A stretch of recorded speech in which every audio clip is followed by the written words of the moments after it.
मैं शकील जी को इसलिए ले रहा हूं कि जो जितने लोग यहां बैठे हैं उसमें शकील जी और अजय जी, ये दोनों लोग यात्रा में चले हैं। वो कवर करने गए थे, अजय जी, शकील जी भी कवर करने गए थे और काफी दिन चले।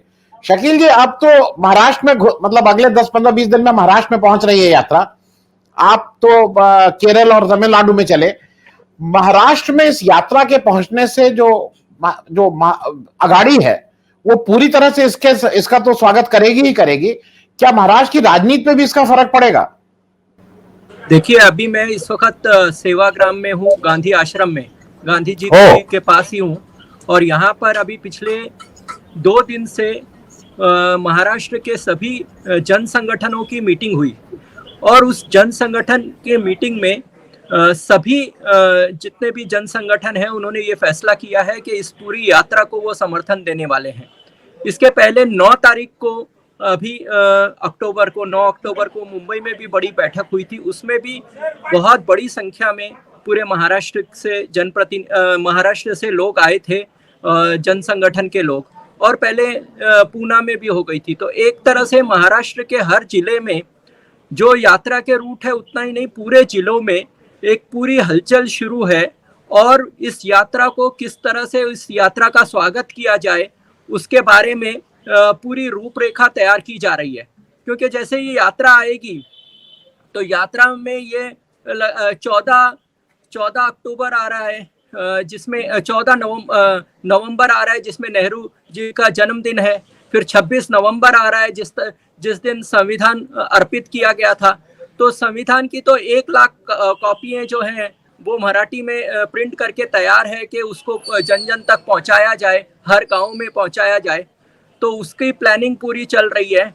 फिर यहाँ पर जो वारकरी परंपरा है, वारकरी परंपरा के अनुसार एक वारकरी डिंडी जो है वो जैसे ही राहुल गांधी पहुंचेंगे नांदेड़ के परतूर में, वहाँ पर उनका स्वागत उसके साथ किया जाएगा। और वो पूरी जो है वारकरी परंपरा जो समानता पर आधारित है उसके साथ उनका स्वागत किया जाएगा। और विट्ठल और जितने भी संत हैं उनको साथ में लेकर उनके साथ ये यात्रा पूरी आगे बढ़ेगी।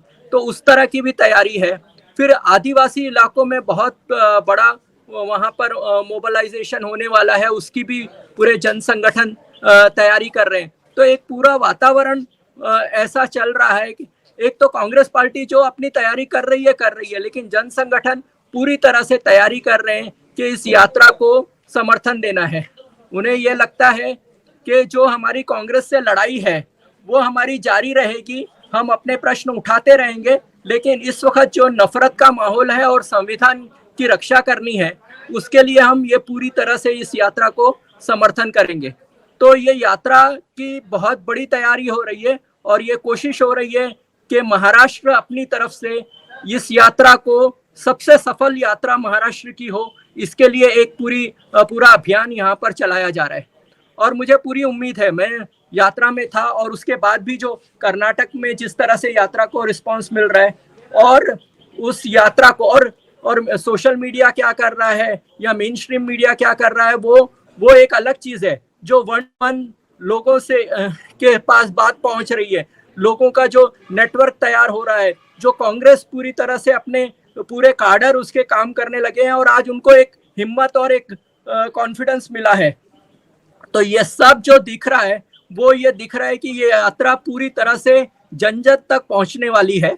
और उसके लिए ये मेन स्ट्रीम मीडिया या सोशल मीडिया भी अगर उतना सपोर्ट नहीं करता है फिर भी ये पहुंच रही है और लोगों के मुंह से पहुंच रही है, लोगों के अपने काम से पहुंच रही है, अपने एक्ट से पहुंच रही है। तो ये यात्रा का बहुत बड़ा इम्पैक्ट महाराष्ट्र में भी। कल तक मुझे शुरू के यात्रा के दिनों में लग रहा था कि एनसीपी और शिवसेना इसमें कितना आएगी, कितना आगे बढ़ेगी, लेकिन अभी उनकी भी हलचल शुरू हो गई है और शरद पवार भी इस यात्रा का स्वागत करने के लिए वो हैं और उसी तरह से शिवसेना भी इस यात्रा का पूरी तरह से स्वागत करने वाली है। तो यहाँ पर शरद पवार, शिवसेना, पूरे जन संगठन और दूसरे भी जो छोटी पार्टियां हैं जैसे सीपीआई है, सीपीएम है और भी जनता दल यूनाइटेड है और भी जो पार्टी है, समाजवादी पार्टी है, वो सारी पार्टियां इकट्ठा होकर इसको समर्थन देंगी और ये पूरी तरह से सफल होने वाली है और इसका राजनीतिक इम्पैक्ट बहुत बड़ा महाराष्ट्र पे पड़ने वाला है और पूरे देश पे पड़ने वाला है।